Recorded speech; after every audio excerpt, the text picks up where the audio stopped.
Dans l'école des guerriers, on dit que résister est crucial, très important et salutaire à son existence. Il faut donner tout ce qu'on a comme effort, tout ce qu'on a comme élément, tout ce qu'on a dans les tripes pour se lever et rester garde devant la porte de sa maison, protégeant ses biens, sa famille et tous ceux qui nous sont chers. Mais jusqu'à quand faut-il résister? Y a-t-il un point où on se lève et on dit « là peut-être il faudrait plus résister, il faudrait peut-être prendre une pause pour essayer de se reconstituer, pour devenir une force véritable ».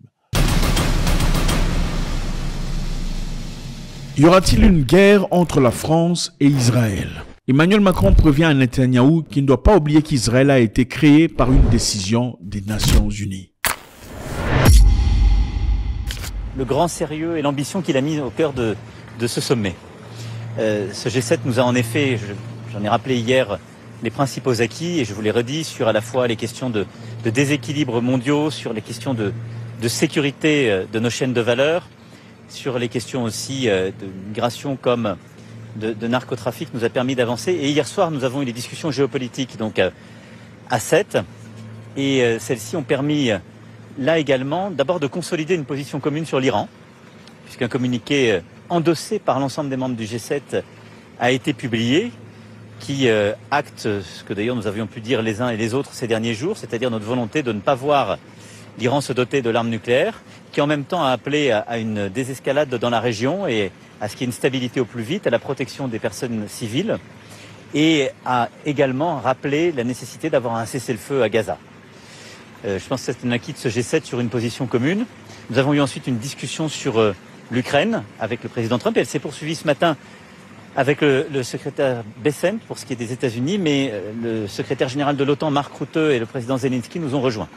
Et donc, sur le sujet de l'Ukraine, je crois que la position commune qui se dégage, c'est d'une part de dire qu'il nous faut renforcer les sanctions, c'est ce que les Européens ont préparé, avec des nouvelles sanctions inédites et beaucoup plus fortes, et c'est ce que les sénateurs américains préparent. Et la convergence entre nos actions, avec une très grande coordination avec le Japon, le Canada et le Royaume-Uni, est de nature, à nos yeux, à changer la donne, parce que c'est ça qui va permettre de ramener la Russie autour de la table des négociations, comme le demande le président Trump depuis le mois de février dernier.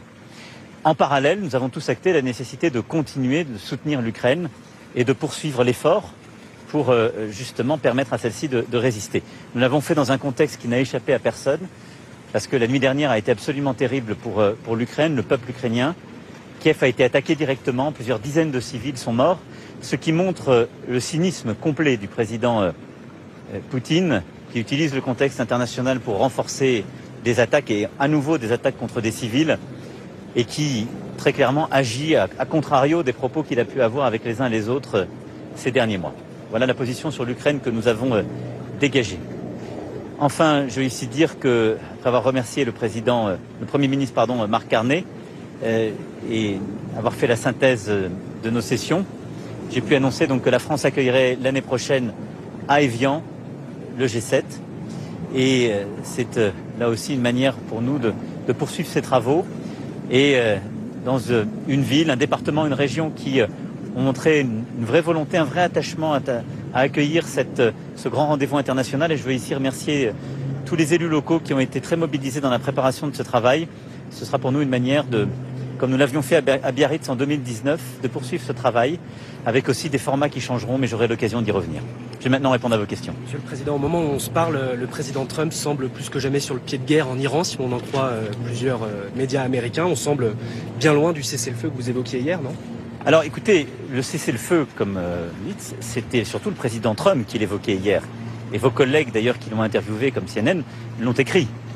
Et quand le président Trump dit « je dois rentrer parce qu'il y a des discussions en cours, on va parler et il faut parler », ça s'appelle des discussions généralement pour cesser le feu.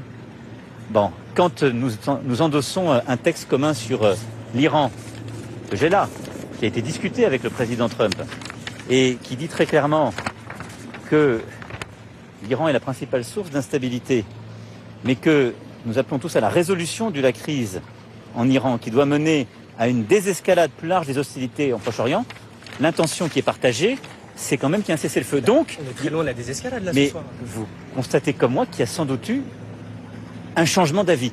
Mais je ne suis pas responsable des changements d'avis de l'administration américaine. Et ça tombe bien, parce que le président français parle pour la France. Et donc hier, je vous ai dit ce que j'avais à vous dire, c'est-à-dire le président Trump nous ayant annoncé, ayant dit à la terre entière qu'il y allait pour discuter, je trouve que c'est une bonne chose. Et je ne change pas d'avis. Et la France a une position constante, d'ailleurs, à travers les années. Et cette position, c'est celle que j'exprime depuis octobre 2023. Nous sommes attentifs à la sécurité d'Israël. Nous reconnaissons le droit d'Israël de se défendre, mais comme une démocratie. Nous sommes à ses côtés quand elle lutte contre les groupes terroristes.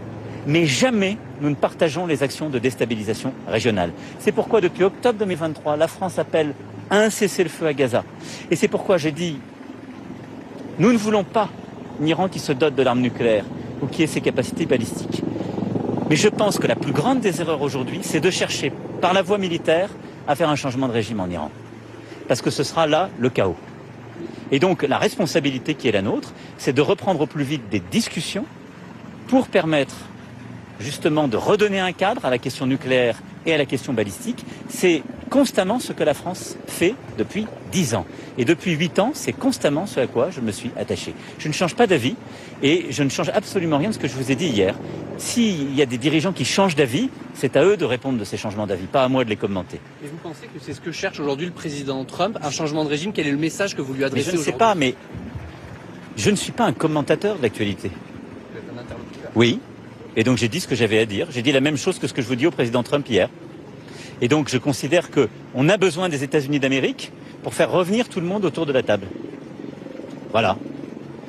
Et je vous ai dit exactement les objectifs que nous partagions. C'est-à-dire, oui à ce que l'Iran n'ait jamais l'arme nucléaire. Oui pour contenir le nucléaire civil et l'encadrer de manière internationale. Oui pour réduire son programme balistique. C'est ce sur quoi nous œuvrons depuis, là aussi, 8 ans. Oui pour réduire toutes les aides aux groupes régionaux qui créent la déstabilisation depuis tant d'années. Non aux frappes sur les infrastructures énergétiques. Non aux frappes contre les populations civiles. Et non aux actions militaires qui conduiraient à un changement de régime, parce que personne ne sait dire ce qui vient après. Et diable, collectivement, nous n'avons pas vu les conséquences que ça avait dans la région ailleurs. Est-ce que quelqu'un pense que ce qui a été fait en 2003 en Irak était une bonne idée? Est-ce que quelqu'un pense que ce qui a été fait en Libye la décennie précédente était une bonne idée? Non. Moi, je pense aussi à nos amis de la région, en Irak, au Liban et ailleurs. Il faut les aider à réduire tous ceux qui, en effet, menacent leur sécurité, mais ils ont besoin de tout sauf du chaos. Et donc, là-dessus, la position de la France est claire, elle est inchangée, et je la réaffirme avec beaucoup de force. Et pour vous, le président Trump n'agite pas cette menace d'intervention militaire directe aux côtés d'Israël, simplement pour inciter Téhéran à négocier? Peut-être. Je ne sais pas, je ne le commande pas. Je dis ce que pense la France. Mais je dis juste que, de manière constante, le président Trump, avec qui j'ai les meilleures relations du monde, et dans sa première mandat, et aujourd'hui, il a fait une chose, c'est qu'il essaie d'obtenir la paix. À chaque fois, ce qu'il dit. Et je ne l'ai jamais vu se joindre à des opérations militaires. Donc je pense en effet qu'il essaie de mettre la pression dans cette situation. C'est sans doute ça. Mais enfin, mon rôle n'est pas de faire des spéculations ou de les commenter. C'est au président, à son administration, d'expliciter leur position, pas à moi de le faire. Et comment vous avez pris les critiques qu'il vous a adressées personnellement cette nuit, en fait? Comme une péripétie. Ça n'est pas les premières, ce ne sont pas les dernières. Il a des mots extrêmement amicaux, mais il a voulu remettre de l'ambiguïté dans sa position. Très bien, il a donc dit qu'il n'allait pas discuter un cessez-le-feu. Bon. Ça ne m'émeut pas. Parce que je le connais. Et parce que nous avons une relation de long terme. Il a eu des mots très sympathiques lors des sessions qu'on a pu avoir. Ça ne m'émeut pas. Et je pense que d'ailleurs, dans le moment grave que nous vivons, je pense que mon rôle n'est pas de commenter des propos de ci ou de là. C'est d'expliquer ce que nous voulons. C'est d'expliquer ce que nous pouvons faire d'utile. Et c'est de rappeler les priorités. Et nos priorités aujourd'hui dans la région, elles sont claires. Un cessez-le-feu immédiat à Gaza. La libération de tous les otages, la reprise de l'aide humanitaire et la reprise d'un processus politique qui est le seul avenir pour Gaza. Et un cessez-le-feu au plus vite en Iran, une reprise des discussions. Et les Européens sont d'ailleurs disponibles et les Européens ont cette légitimité dans le cadre de la commission de résolution prévue par le JCPOA. Voilà ce que nous souhaitons faire et sur quoi. Européens comme Friedrich Merz, par exemple, qui considèrent et qui saluent le fait qu'Israël fasse le sale boulot entre guillemets, à Téhéran, enfin en Iran. Il y a au minimum une nuance entre vous deux. C'est normal qu'il y ait des nuances.